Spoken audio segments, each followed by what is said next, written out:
Hola,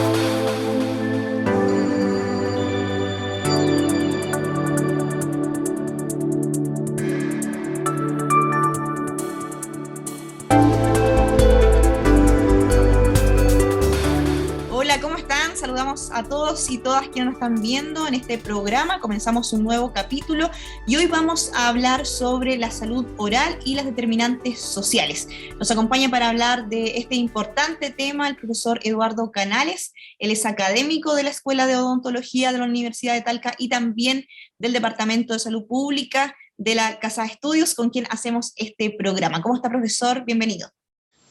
Muy buen día, Daniela, muy bien por acá, muchas gracias por la invitación, siempre es grato reunirnos para conversar estos temas de salud pública que son tan sensibles, tan relevantes para la población, así que muchas gracias. Profesor, bueno, las enfermedades bucodentales constituyen un problema de salud pública a nivel mundial. Bueno, nuestro país tampoco está ajeno. No sé si le parece comenzar haciendo un diagnóstico de cuáles son las enfermedades prevalentes más comunes en la población y a quiénes afecta más. Efectivamente, como tú dices, Daniela, las enfermedades bucodentales son un problema de salud pública a nivel mundial y es un problema de salud pública grave. Yo diría que por tres razones fundamentalmente. Lo primero es por su magnitud, el número, digamos. Son enfermedades, son la caries dental, de hecho, que es la enfermedad más prevalente de salud bucodental, también es la enfermedad más prevalente entre todas las enfermedades, ¿ya? También la enfermedad periodontal, tanto gingivales como periodontales propiamente tal, afectan a un gran número de población. Estamos hablando más o menos de actualmente en Chile, de caries cavitadas, un 55% aproximadamente de la población. Y la caries, la enfermedad caries, cuando ya está cavitada, podríamos decir que es un poco tarde, ¿ya? Porque es todo un proceso que inicia mucho antes de la cavitación. Entonces, cuando ya tenemos una caries cavitada, es porque este proceso ya está bastante avanzado, ¿ya? La enfermedad periodontal, alrededor de un tercio de la población tiene enfermedad periodontal. Entonces, los números son muy altos, ¿ya? También de traumatismos, también de anomalías dentomaxilares. Otras enfermedades son muy graves, por ejemplo el cáncer oral. Claro. El cáncer, a pesar de que no tiene una magnitud tan alta como las otras, aproximadamente el 50% de las personas que tienen cáncer mueren de esta enfermedad, entonces es muy, muy grave, ¿ya? Entonces, por ahí tenemos lo siguiente, los costos. La atención, la salud bucodental está asociada, efectivamente, tiene altos costos, y eso significa que hay una cantidad de personas, digamos, que no pueden costearlo, ¿sí? Hace que sea un problema más difícil de abordar en la sociedad. Y lo tercero, por las consecuencias. Las consecuencias de las enfermedades bucodentales son múltiples y graves. Por ejemplo, nosotros utilizamos la boca, el sistema estomatognático, para alimentarnos, ¿cierto? Entonces, ahí primero, segundo, para comunicarnos. Pero también tiene un componente estético muy relevante, y eso implica que hay personas que, al padecer de enfermedades bucodentales, ven más ciertas oportunidades, por ejemplo, laborales, ¿cierto?, de relacionarse con otros, que tienen más problemas a nivel psicológico, ¿cierto?, que pueden estar asociados o que se desencadenan a partir de esta. Entonces, tiene efectos que también son muy complejos. El dolor ya es otra característica. Las enfermedades bucodentales asocian muchas veces dolor, y ese dolor puede llegar a ser invalidante. Entonces, si vemos números, cantidad de personas que se ven afectadas, ¿cierto? La gravedad que tienen, las consecuencias que tienen, entonces, por cierto que es un problema de salud pública grave, muy, muy, muy grave. Claro, y las cifras además afectan a la mayoría de la población o a la mitad de la población en algunos casos, entonces es bastante amplio. ¿A qué se debe? ¿Cómo impacta acá o cómo influye lo que son las determinantes sociales en salud? Que ya en otros capítulos hemos hablado de lo que son, lo que significan. Sí, mire, yo sé que se han hablado, o sea, en otros capítulos, pero cuando hablamos de determinante social, igual tenemos que hacer que tal vez refrescar un poquito. Mira, sí. Antiguamente, o en la historia se ha pensado, ¿cierto? Se ha estructurado, se ha hipotetizado de qué pasa, cómo es que se distribuye la enfermedad, se causa la enfermedad, o sea, cómo las personas están en más salud o más enfermedad, los individuos y las poblaciones, ¿cierto? Y se ha atribuido a estas causas factores, por ejemplo, microbiológicos, ¿cierto? Bueno, más en la antigüedad incluso se pensaba como creencias más religiosas, etcétera. Se ha ido explicando esto. Si nosotros miramos los datos en la actualidad, las causas biológicas han perdido un tanto de protagonismo y también el acceso a los servicios de salud ha perdido un poco de protagonismo. Y son las condiciones de vida en las que han tenido una mayor relevancia en explicar. Además, esto sumado con que las principales patologías que afectan a las poblaciones son las enfermedades no transmisibles. ¿Ya? Si nosotros podríamos hacer un paréntesis y pensar que estamos en una pandemia que está desencadenada por un microorganismo, ¿cierto? Entonces uno podría decir aquí, pero aquí esto es una infección propiamente tal. Pero aún así, cuando tenemos estos microorganismos presentes, son las condiciones de vida, de trabajo, de vivienda, las que van a determinar cuánto o cómo se enferman las personas, ¿cierto? Entonces, por ejemplo, nosotros sabemos que personas que viven en una condición de hacinamiento, ¿cierto?, van a tener un riesgo que es muy diferente a los que no tienen esta condición de hacinamiento, aún en estas enfermedades microbiológicas. Bueno, y en las enfermedades bucales pasa lo mismo, ¿ya? Hay ciertas condiciones intermedias, ¿ya?, de vivienda, de trabajo, que van a entonces a tener un rol muy potente en explicar cómo se manifiesta esta salud de enfermedad en las personas, en los individuos, en las poblaciones. Y estas condiciones intermedias de vivienda, de trabajo, a su vez, si nosotros miramos cuáles son esas causas o las causas de las causas, están determinadas también por otros factores que son más estructurales, ¿cierto? Como el nivel socioeconómico, como la cultura, como el género, como la etnia. Y ahora, enlazando, si miramos los datos, nos damos cuenta que las personas que tienen una mayor carga de enfermedad bucodental, o sea, estas enfermedades, cuando hablábamos de los porcentajes de 50, de 30, no se reparten homogéneamente en la población, sino que las personas que tienen una mayor carga de enfermedad son precisamente aquellas que tienen un nivel socioeconómico más bajo, ¿ya?, o que pertenecen a alguna etnia. Entonces, esto, como lo podemos enlazar, igual que en las otras enfermedades, los determinantes sociales tienen un componente importante en explicar cómo se forman y cómo se distribuyen las enfermedades en la población. Sí, y cómo se debe trabajar. También sucede con lo que pasa con otras enfermedades, tiene que haber un trabajo multisectorial de diferentes áreas.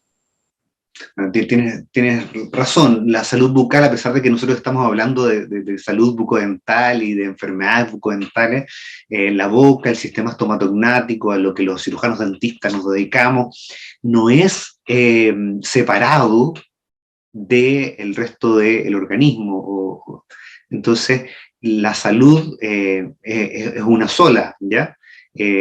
Por tanto, hay factores de riesgo, factores protectores que están sumamente asociados, sobre todo con otras enfermedades no transmisibles. Por ejemplo, si hablamos de diabetes, de hipertensión, no sé, la dieta es uno de los factores que mucho tienen que ver con cómo se manifiestan estas patologías, ¿cierto?, sistémicas.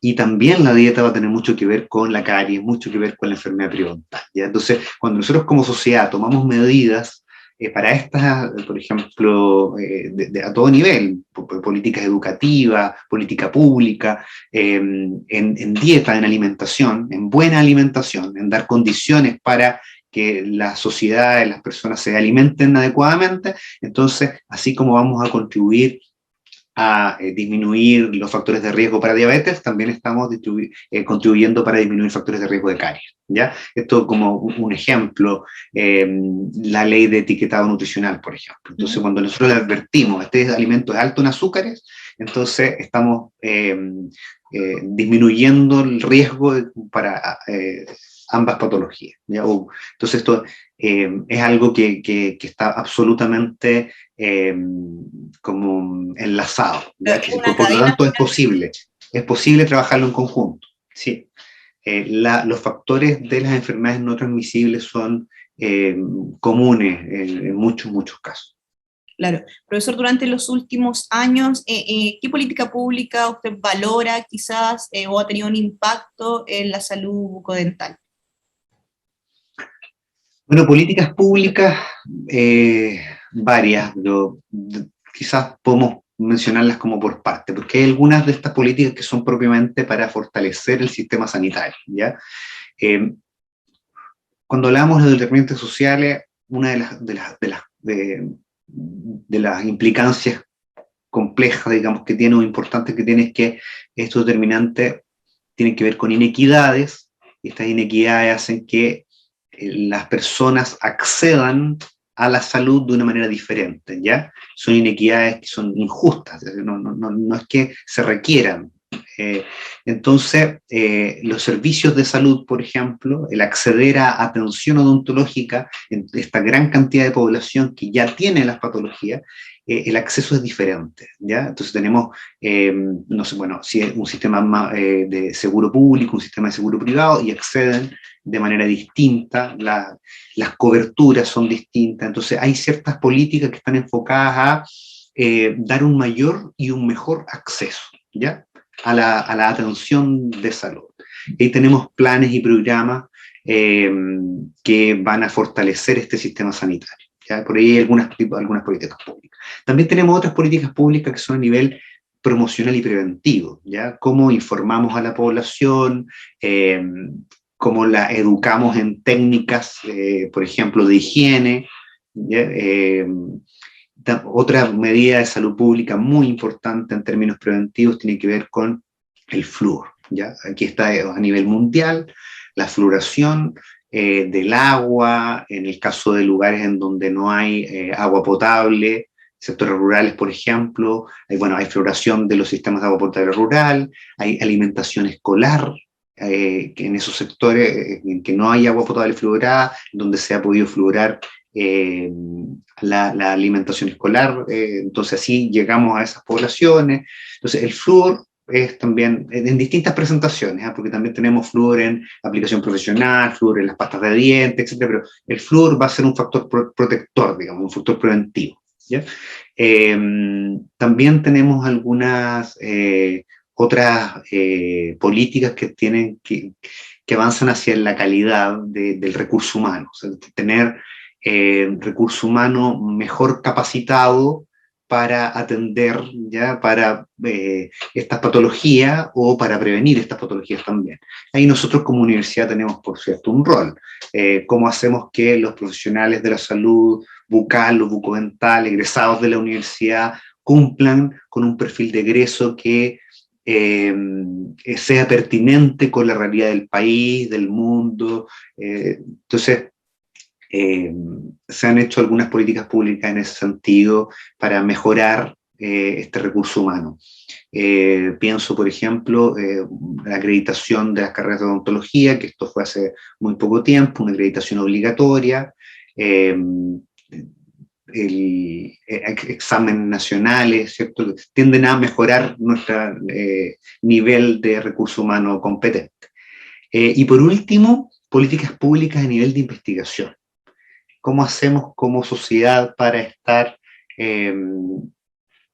actualizados en que el avance científico sea el más avanzado, ¿cierto?, para responder adecuadamente de forma constante? Y ahí sí tenemos un debe, porque para eso necesitamos números que sean fiables, ¿cierto?, tener un buen diagnóstico, que es un poco lo que tú me preguntabas al inicio, y la verdad es que los datos que tenemos probablemente incluso subdiagnostiquen, porque hacer diagnóstico de salud bucodental en poblaciones no es tan fácil, ¿cierto? Yo te decía 55% aproximadamente de caries cavitada, por ejemplo, pero eso no está diagnosticado por especialistas en salud bucodental, sino que son en realidad encuestas, muchas veces aplicadas por otros profesionales de la salud, y por eso miden caries cavitadas, porque mirar caries en el proceso, yo te decía que la caries cavitada ya era un estadio relativamente tardío, pero mirarlo antes implica muchos recursos, de recurso humano, de recurso tecnológico, infraestructural, de equipamiento. Entonces A los datos a los que accedemos probablemente no sean los más... los que están disponibles no sean tan absolutos, ¿cierto? Tan reales. Y ahí tenemos una línea en el área de investigación donde tenemos harto que hacer todavía. Perfecto. Profesor, vamos a hacer una pequeña pausa y ya volvemos con más programas.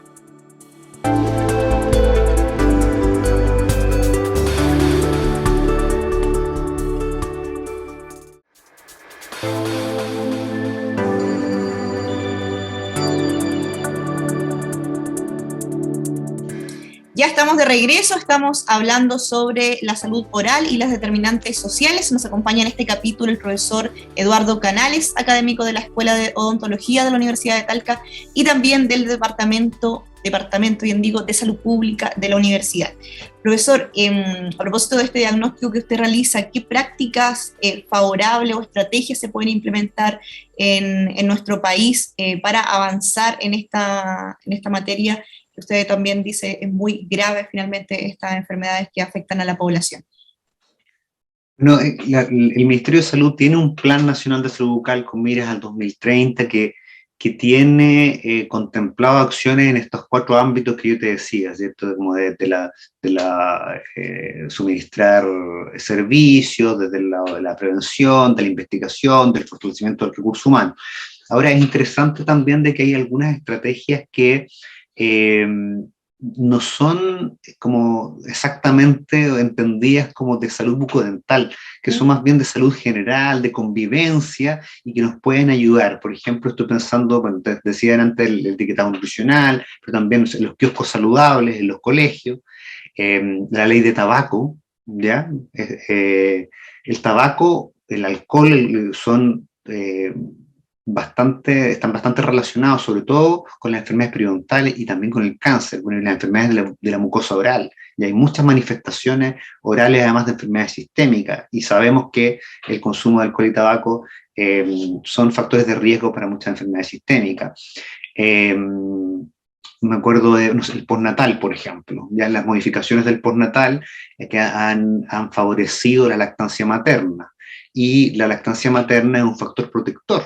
¿Ya? Los bebés que tienen oportunidad de lactancia materna exclusiva, bueno, y también lactancia mixta, disminuyen su riesgo de tener enfermedades como caries, ¿ya? Además, la lactancia materna favorece el desarrollo del sistema estomatognático, del rostro, la cara, ¿ya? Porque el movimiento, la fisiología que se requiere para lactar, ¿cierto? Hace que el sistema estomatognático funcione de una manera mucho más adecuada, y por lo tanto evitamos, por ejemplo, desórdenes en las posiciones, ¿ya? Anomalías dentomaxilares, ¿ya? Entonces, hay algunas cosas que las leyes de tránsito, todas las normativas de tránsito, de seguridad, uso de cinturón de seguridad, sillas de bebé, etcétera, significa que ante algunos accidentes vamos a evitar ciertos traumatismos en la zona craneofacial. Entonces, hay varias cosas que no son exactamente de salud bucal, pero que van a repercutir positivamente, ¿ya? Aparte de otras que son mucho más como naturalmente del área odontológica, como por ejemplo la higiene bucal, uso de sedental, cepillo, ¿cierto? La instrucción propiamente tal. Sí, bueno, y en ese sentido, ¿cuál es el rol de la educación y la prevención? Porque las determinantes sociales para trabajar, o lo que hemos aprendido en este programa, es que debe ser un trabajo estructural y probablemente no se va a solucionar en un par de años. Pero también quizás se puede avanzar en lo que son las medidas preventivas o la educación bucal, porque quizás eso también está al debe actualmente. Sí, mira, un poco lo que yo quisiera transmitir es que el problema es tan grave y tiene tanta magnitud que no basta con hacer solo una cosa, ¿ya? Pero sabemos que las iniciativas individuales son insuficientes, ¿ya? Entonces, no basta solamente con decir, bueno, que las personas se tienen que lavar los dientes, ¿ya? Porque hay otras cosas que están relacionadas con su cultura, por ejemplo, que van a permitir que acceda en mayor o menor medida a esta conducta de higiene, ¿ya?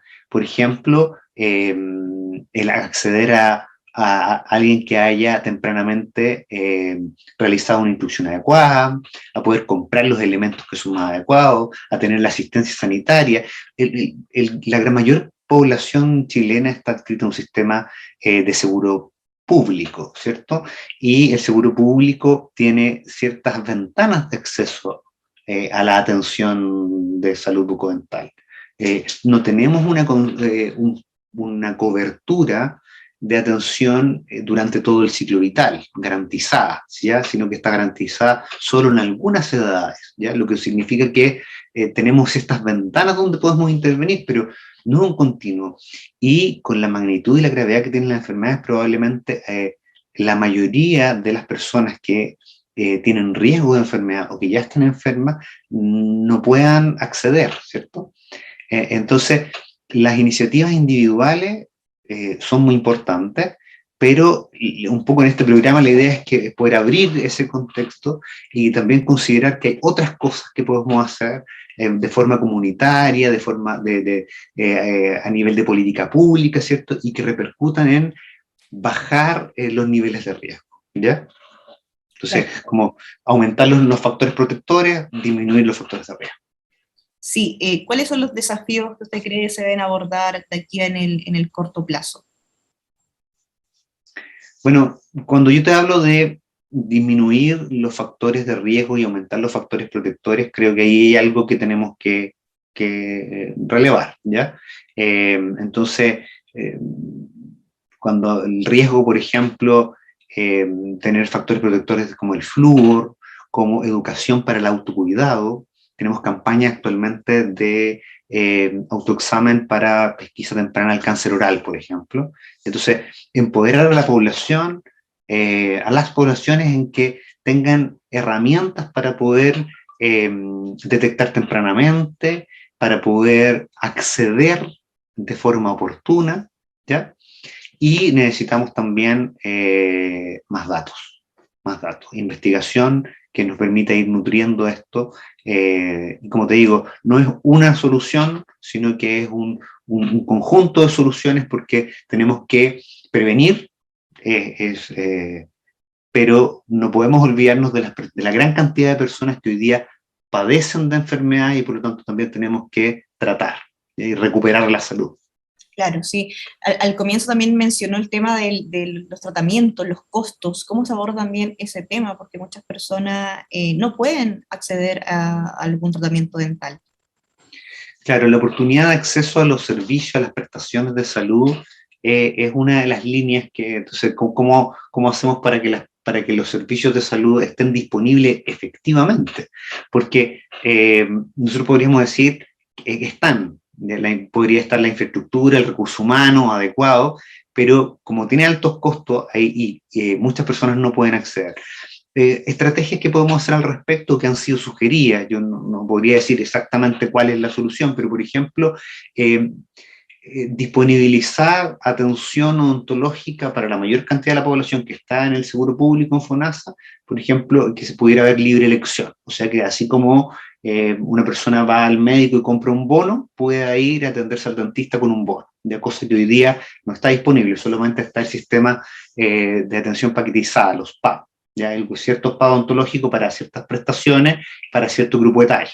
Pero eso podría ser una medida de política pública que permita un mayor acceso.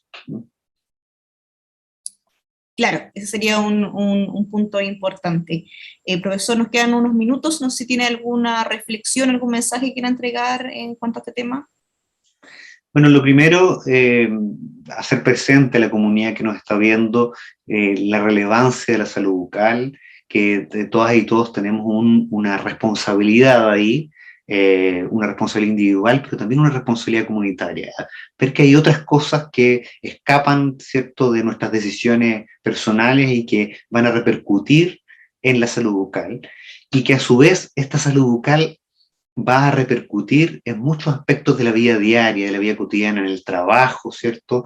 En las condiciones de vida. No lo había dicho antes, pero en la encuesta de calidad de vida aproximadamente un tercio de la población manifiesta que la salud bucal, los componentes de la salud bucal afectan su calidad de vida, lo reconoce así.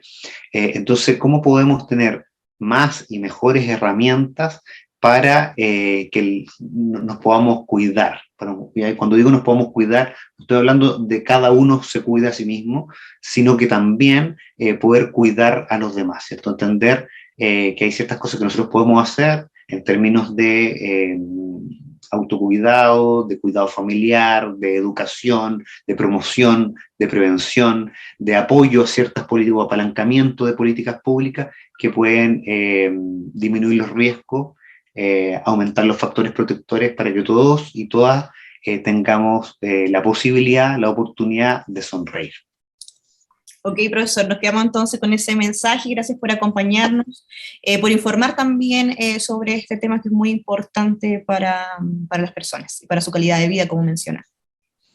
Gracias a ti, Daniela. Un abrazo, que estés muy bien. Y así nosotros culminamos esta edición. Muchas gracias por acompañarnos.